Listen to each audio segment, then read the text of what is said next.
Qondaalli biltsiginnaa guddaan ministeera nageenya Itoophiyaa miseensi Afyaa'ii Caffee Oromiyaa kan yeroo garagaraatitti dubbii jajjabduu sooshaal miidiyaa kanarratti dubbatuun keessattuu warroota faallaa paartii badhaadhinaatiin jiru arrabsuudhaan hayyoota garagaraa paartii garagaraa keessattuu shan jechuudhaan kan beekamu har'aan tana Aliyoon du'ellee jechuudhaan akkuma Dr. Hangaasa nama dura dhaammatan sanitti dhaammateeti jira.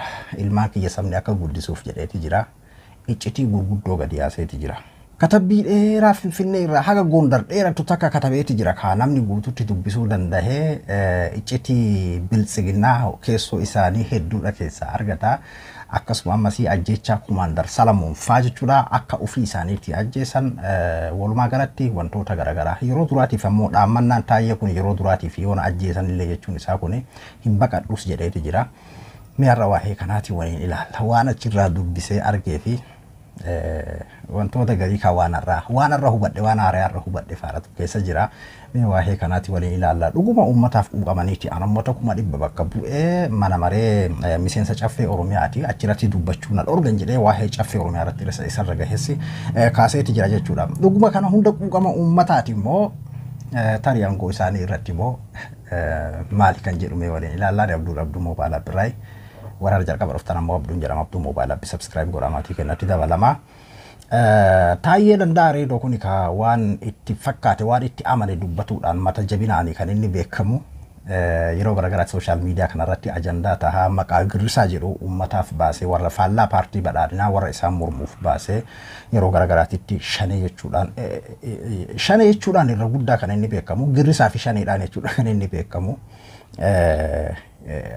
Guutumatti warruma gartee paartii badhaadhinaatu hin deeggarre maqaa girrisaa jedhu kana kan baaseef isaa ammas nama gartee faallaa paartii badhaadhinaa taargaa shanee jedhuun ajjeesuu barbaadan yeroo hedduu namni gartee daddafeetiin nama san yaamu nama san farraju walumaa galatti inni ministeerummaaf yookiin ammoo aangoo qabu sanni qofa osoo hin taane akkuma Dr. Hangaasaa sanitti waan kana olola gartee paartii isaa waan akka paartii isaa fedhu sanitti dursee facaasuudhaa fi yeroo wanni tokko paartii isaa irratti ta'ellee paartii isaa irraa qolachuudhaan kan inni beekamu jechuudha. Akkuma dura gaafiif deebii isaa guyyoo waliin godhe keessatti ati uummata bakka buute moo paartii bakka buute kan jedhu guyyoo abbaa jirmaa gaafannaan maal jechuudha yeroo hedduu akka komoodiitiitti namni itti fayyadamaa jechuudha. Duuba taayeen irra katabbii dheeraadha kan inni katabe. Waa'ee taayee kana namni akkatti ilaala. Inni kan kagoota jedhuun fadhatu jira jechuudha. Isaa fi Dr. Hangaasaa jechuudha. Inni kan ammoo gartee kan jazaa joo hartu galee wanni har'aa yoo fakkeenyaa fi har'aan tanaati nama tokko irratti cubbuudhaan duulte borumta sitti deebiti kan jedhu illee jira. Namoonni tokko dhugaa baasuudhaan beekama taayeen nama dhugaati. Dr. Hangaasaa nama dhugaati warra jedhan illee ni jiru jechuudha. Gabaabdumatti amma inni nama dhugaallee haa ta'u inni gootallee haa ta'u akka isin jettan san akkuma namoonni jedhan kanallee haa ta'u iccitiin guddaa gadi bahaati jira jechuudha. Akkuma Dr. Hangaasaan dhiheenya iccitii guddaa zaraazare. Hangaasaan garuu karatti nukkute waa'ee caaluu paartiituun hin dhufa jedhee ture dhiyoo tana tarii hayyamni sartifikeetiin kennamee fakkaata gammaatitti hin dhufne. Duuba taayeen isarraa laayif akka Hangaasaa sanitti dhufuu baatu iyyuu taayee yeroo hedduu katabuudhaan malee haasa'uun beeku. Jechuun haasa'ullee asuma beeku iyyuu akka katabu kanatti hin beeku. Iccitii guddaadha jechuudha kan inni gabbaase. Kanneen keessaa waa'ee qabeenya hatanii badhaadhanii biyya alaatitti manneen ijaaratuudhaa fi ajjecha qondaaluma isaanii guddicha Kumaandar Salamuun kan Buraayyuun keessatti ajjeefame akka isaan ajjeesan akka isaanummaan gartee namicha kana nyaatani ifa abdiisatti dubbateeti jira. Gaafa sanammoo namni jalqaba gadi baheetiin shanetu ajjeese jechuudhaan katabaa ture ni yaadadha gaafa san isa jechuudha. Maqaa saniitiin qeerroo meeqa adamsaa turan qeerroo meeqa qeerraa ari'an qeerroo meeqatu hidhamee tani kan hagammaatti maqaa saniitiin hidhaa jirullee ni dhabama jedhee yaadu. Kan gaafsan qeerraa ari'aniitiin qeeti deebi'uu dhabe haala akkasii keessa jirullee hin dhabamu jechuudha. Walumaa galatti Buraayyuun quba tokkoon dhaaban gaafa san jechuudha maqaa saniitiin. Kana keessatti ilaalaa akkuma gartee abbootii gadaa karrayyuu ofii ajjeesanii shanee jechuudhaan haala akka isaan boodarra ofii irratti wal saaxilan sanii Salamuun kumaandartichuma isaanii waliin hojjetu ajjeesanii ofii ajjeesanii beeke isa ajjeesanillee ofiin qaaban beekamnillee jedhanii hin dhiifne. Osoo beeki lubbuun isa dhawameeni lubbuun keessaa hin bahin ebalutu ajjeese kan jedhu waa'ee qorannoo maaliitiin miti ebalutu ajjeese kan jedhu ogguma san gadi bahanii sabboontota irratti xiyyeeffatan jechuudha. Haala akkasiisan jechuudha kun waggaa afran kana waan akkana kana keessummeessaa jira. Iccitiin akkanaa gurguddaan kun gadi bahuun inni waan hedduudha kan inni kaase. Iccitiin gurguddaan akkanaa kun gadi bahuun hedduu takkaan Oromoo fayyada.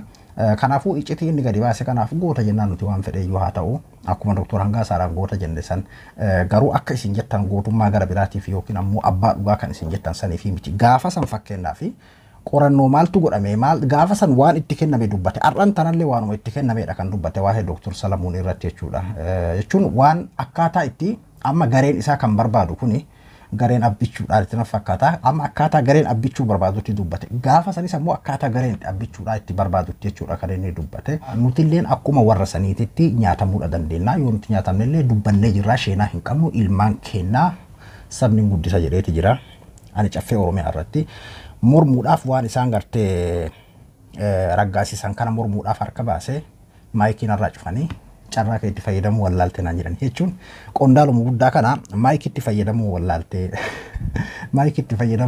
jedhaniitiin muudii itti qabatan jechuudha. Gareen shimee kana namoonni hedduun fakkeenyaaf shimee kana dubbatu irratti ilaalan amma akka akkanatti fakkaatutti amma dubbatuudhaan paartii badhaadhinaa keessaa kan akka Hangaasaan jiru Hangaasaan dubbachuudhaan jirullee aangoo kan qabate jechuudha. Sartifikeeta isaarraa digiriin isaa dubbatuudhaan biyya alaa kanatti qaadhimanii yeroo galchan dubbatuudhaan jechuudha kan isaan qaadhiman. Taayyeen katabuudhaan amma isaa live dubbateetiin live as bahee dubbatuun hin argine taayyee jechuudha. Yoo bahee dubbatellee jechaatu boola garuu dubbii jajjabduudha dubbataa garuu akkasitti akka Hangaasaa sanitti laxalaxa godhee uummata harkisuu hin danda'u jechuudha. Kanaafi katabbiin inni irra katabe kuni mi'eesseeti katabe abbaan dubbisuu danda'u jiraate katabbiin kitaaba guutuudha. Haguma tokko ijarra babaasneetumaan bira dhufne waan keessaa fudhanne jechuudha.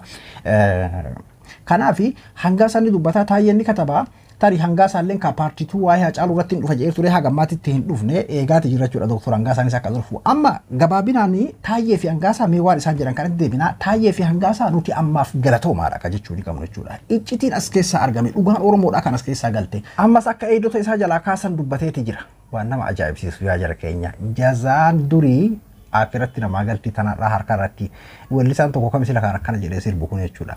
Eegdota kiyya na jalaa kaasan gaafa dhiyoo Hangaasaan eegduu kiyya ilma gootaa ilma abbaa jifaar ilma maaroodha ilma maalii kan akkasii na jala ajjeesan kan jedhudha dubbataa ture jechuudha. Imimmaan boo'ee jechuudha takka akka nama mucaasanii boo'u takka immoo akka ufumaaf gartee haqa dhabuun isa aarsee fakkeessa jechuudha. Taayyeen isarraa eegdota isaallee akka kaasan dubbateeti jira. Katabbii isa yoo dubbistanii dhugaa dubbachuuf waan nama ajaa'ibsiisudha.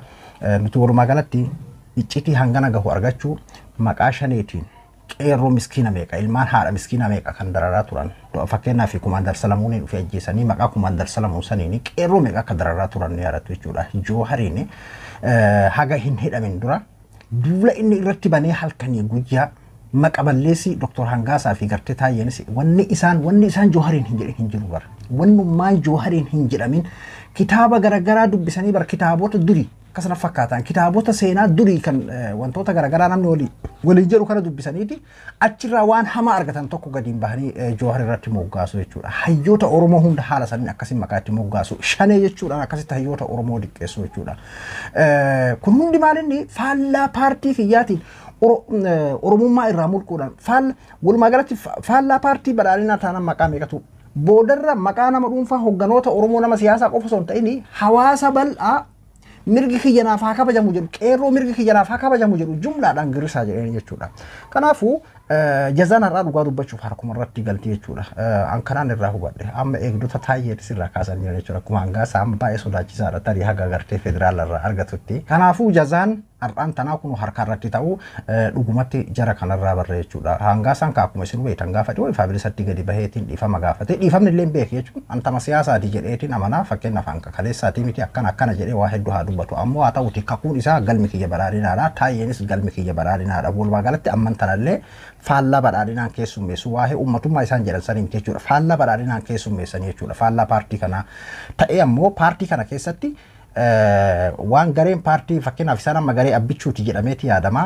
Garee shibanis kana dhahuu waan barbaadaniif fonqolcha irratti godhuuf gareen kun waan jabaateef garee kana dhahuudhaaf haa waan akkanaa kana fayyadaman iccitii gurguddaa saba kana nuuf dammaysa beeki akka fakkeenyaaf sabni kun waan gocha isaan maqaa shaneetiin godhaa jiran kun akka saba kana miidhaa jiru ni beekan miidhaa sabaatiin madaa sabaa san qirqirsaa jiran jechuudha. Maqaa Joohariin akka isaan gartee Oromoon fakkeenyaaf miiliyoona 60 Joohariin ija kiyya jedhee akka qeerroon beeku ni beekanii bakka uummata kana qirqirsu bakka ija uummataa waraanaa duraan turan san bakka gaafa duraan walumaanii haizoo waliin jechaa turan san arraan tana haala kanaan itti wal saaxilaa jira jechuudha. Nuti kanaafuu saaxilaa kanaadha kan keessaa fudhachuu qabnu. Dhugaan Oromoodha yeroo gartee afaan qaban funyaan dhiiftee iyyitu karatti dubbatudha. Garuu ammayyuu waa'ee sossoba fakkeenyaaf ittiin nu dammaysaniiti malee waa'ee keessoo gadi fageenyaadha wanti isaan dubbatan hin jiru jechuudha. Ammoo kana keessaa iccitii guddaa galmee gurguddaa argataa jira jechuudha. Galatooma gootota keenya jennaan waan hafelli nu dabalaa jennaan maaltu nu ga'e miti.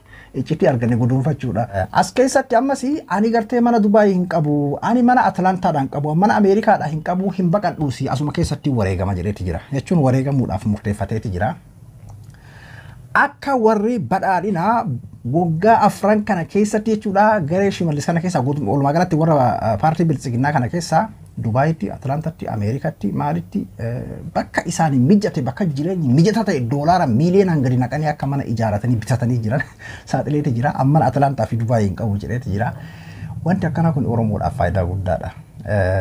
Waan wayyaanee waggaa 27 sassaabbatte waggaa 4 keessatti jarri kun wayyaanee caala qaroodhaan itti fakkaatti qaroominumaan haa yaamnu wayyaanee caala qaroodha. Akka sassaabatanii jiran jechuudha. Inni wanni keessatti kaase waa hedduudha. Duuba waa'ee caffee Oromiyaa irratti harka baasee ani mormuudhaaf yeroo jedhutti maayikii itti fayyadamuu wallaalte jechuudha. Na harka furanidha. Caffee Oromiyaa kana keessatti anamma waan hin hubadhe caffee Oromiyaa kana keessa kan toohatee jiru garee Shimallis jechuudha. Akkuma itti abiyyi abbichuun buqqisuu dadhabeetiin Hangaasaa fi Taayyee kana irratti bobbaaseyyuu wanni tiimni Shimallis kuni gaafa duraa lammaadhaan buqqisuudhaaf akka feetanitti ijaaramaa jedhaniini eega lammaa buqqisanii booda ijaarameeti beeki amma fakkeenyaaf gaafa san lammaa akka itti buqqisan argeemi gareen kun lammaadhaan buqqisanii beeki lammaa finqila mangistii irra godhan jechuun tartiibuma kanaan fudhatanii lammaan ka akkanatti mataa ittiin jabaanne keessaa bahee tiimni lammaadha jechuudha gaafa fonqolcha irra godhanii Shimallis fidan san. Anaafillee karaan kanuma kan jedhu namicha kanallee amma isin dubbii ilaaltan malee beeki. Hojiidhaan tonkolanyaan nama abbichuu abbaa malaa harkaa hagana takka fagaate aarsaa hagana ga'u isa kafalchiisaa jiru raayyuu hubachuu qabdan jechuudha garee Shimallis kana. Kanaafi itti jabaatee jira jechuudha. Sadarkaa kanatti itti jabaatee jira. Taayyeenis dhaammannaa akkuma Hangaasaa san dhaammannaa irra gahee jira. Dubbiin isaan keessa jirtu jabduudha jechuudha. Garuu kan akkatti isin hubachuu qabdan nama tokko amma kan gootaa bakka isaan dhugaa saaxilanii maalidha dhugaadha galatoomfachuu haa galatooman. Doktor Hangaasaanis haa galatoomu Taacaalullee nu haa fidu Taftillee haa fidu Taayyeenis haa galatoomu bakka nu kataa bitta biraallee haa fidu. Garuu aangoo isaaniitii fi kan isaan wal nyaataa jiran jechuudha. Gaafa Shimallis achi ka'ee yookiin ammoo kan biraa abbaan taraaraa achi kaahachuu barbaadani rakkinni kun hin dhaabata jedhee yaaduun isaan amma fakkeenyaaf tarii yeroodhaa fi ittiin of tasgabbeessuudhaa fi rakkoo amma godhame kana hundayyuu Shimallisii fi namicha kaanitti mataa warra kaasuu barbaadan kanatti diraniiti isaan baachisanii ofii qulqulluu godhanii dhufuu deemanii qulqulluudhaan hogguu xiqqashoo uummanni irraa gadi dhibe uummanni ribaa fi jechuun ganaa paartiin kun nama sobuu danda'a jechuu fi miti beeke waan sobamu hundaanuu sobanii jiranii nama sobanii danda'anii waa tasgabbeessanii fi yaaliin isaanii akkasii jechuudha. Isa kaasaniitiin abbaa fedhan achi kaahuu deeman Taayyee ta'a nama biraa ta'a wanni irraa beeknu hin jiru. Mee yoo dhugaa dubbanne namni kun qondaala guddaadha. Miseensa caffee Oromiyaati. Ministeera nageenyaati. Waa'ee ebalu nageenya Oromiyaa irratti akkas tahanii itti gaafatamummaa abbootii gadaa karrayyuu fixanii shaneedhaan Salamuun illee maqaa fakkeenyaaf kumaandartichi narra kaase kun maqaa shaneetiin abbootiin gadaa karrayyuu maqaa shaneetiin daldaluudhaaf kan fixan. Walumaa galatti Tigraay waliin mari'atamaa jira. Akka Johaariif Baqqalaan jedhan sanitti. Dhuguma ministeera nageenyaatiin Tigraay waliin mari'atamaa jira. Shanee waliinis mari'atamee Oromiyaa keessatti nageenyi bu'uu qaba maqaa shaneetiin akkanatti miidhamaa jira jedhee maan barreessine yoo dhugaaf ka deemu taate. Dhuguma yoo dhugummaan keessa jiraata jechuudha. Ni danda'a maaliif aangoo isaatiin ministeera nageenyaa jedhanii mire nageenyi biyya sanii kan Oromiyaatiin hatta Oromiyaa nama 100 oltu na filatee jedhe fakkeenyaaf bakka itti uummata bakka bu'e keessaa Oromoon bakka bu'e jedhe ammallee ayyi akkuma Oromoo bakka bu'e sanitti Oromiyaa irraa maqammaan waa'ee kanaatiin namni garagaraadha akka isaan jansaa jechuudha namoonni jechuun uummataaf dantaa hin qabne uummataaf quuqama hin qabne akka isaaf Hangaasaatitti warra akka Shimallisii fi warra akka namicha kumaandaraa sun fa'aa kan qurxummii goyse bishaan jalaa goysana jedhe sun fa'aa akka warri akkanaa kana sababeetiin waa kana hin goone lolli dhaabbatee mariin haa godhamu Oromiyaa keessatti lolli haa dhaabbatu maan jenne guyyibata akka mee saraaruma lamaa sadii maan barreessine. Kanaafuu wanni isaan gochaa jiranii aangoo irratti gartee fakkeenyaa fi wal saaxiluu wal sosobuudhaan ufammoo wal saaxiluun kun faayidaa guddaadhaan of qaba.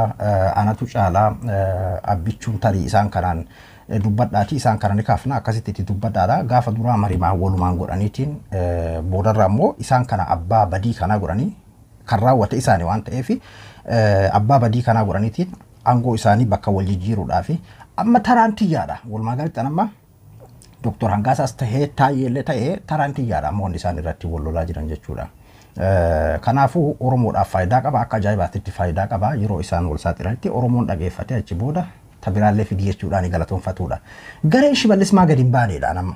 Kan amma gaafiin akka ta'an gareen Shimallis illee gadi bahee saaxiluu qaba jechuudha.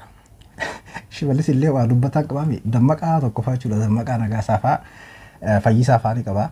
Maaliif gadi bahee hin dubbanne gareen kunis isaan kanallee simannaa gabbaanii haa dubbatan isaanis jechuun waan gareen Taayyeedha saaxilaa jiru kana isaanis karaa saniin haa gabbaanii haa saaxilan. Nuti kan barbaannu dhugaan Oromoodha gurra qabattee akka iyyitu kalee ololli kaleessa fakkeenyaaf maqaa shaniitiin uummata keenya qeerroo meeqa dararaa turan Joohariin cubbuu meeqa irratti lallabaa turan har'aan tana ofii walirratti lallabaa jiran jechuudha. Har'aan tana waa'ee shanii quban qaban. Har'aan tana waa'ee Joohar quban qaban. Waa'ee qeerroodhaa quban qaban. Warri wayyaanee keessatti nama galaafatuu baree nullee nu galaafatuu danda'a. Warri shiraan nama galaafatuu baree warri Kumaandar Salamuun Maaroo godhe warri Ibaluun maalii godhe nullee nu galaafatuu danda'a ka jedhu sadarkaa dhumaa irra gahee jira Taayyeenis laayif seenee tarii akka Hangaasaa sanitti hin boonne walumaa galatti akkuma kan Hangaasaa kan fakkaatu sanii har'a lafa kaateeti jira. Gaafa caffee Oromiyaadhaa gartee akkasitti akka ukkaanfameetiin amma durallee barreesseeti ture gaafa caffeen Oromiyaa dheengadda deemsifame jechuudha. Akka ukkaanfameetiin harka baasee maayikiitti fayyadamuun beeydu jedhanii muudiitti qabatanii akka ari'aan dubbateeti jira. Kanaafuu walumaa galatti Oromoon iccitii akka ajaa'ibaatitti waraabbataati jira. Taayyeedhaan si waliin jirra jennaan. Si waliin jirraa gaafa hinjifannoo kana fixxeetiin xumurte girrisaa keetitti akka gaddeebitu ni beeyna. Akka shanee jechuutti gadi deebitu ni beeyna ta'uyyuu nuti sifaana dhaabannaa jechuudha. Sifaana dhaabannaa haga dhumaatitti itti fufisiin jenna garuu warroonni gartee dogongortanii wanta jettanii galmi kiyya badhaadhina kan jedhudha isaan lachuyyuu Sinoor badhaadhina Simoot badhaadhinaadha. Gareen isaan wal dhabbii isaan jidduu keessaa Oromoon iccitii argatutti fayyadamuudha malee wanni biraa waan jiru natti hin fakkaatu garuu an kanaan argaa jira jechuudha. Katabbiin isaa dheeraadha ka ani keessaa dubbi magartee na gammachiise kanneen keessaa isiniif qoode malee ani abduu moobaala biraay hanga qophii biraatti waliin deemnutti nagayaan haa tura.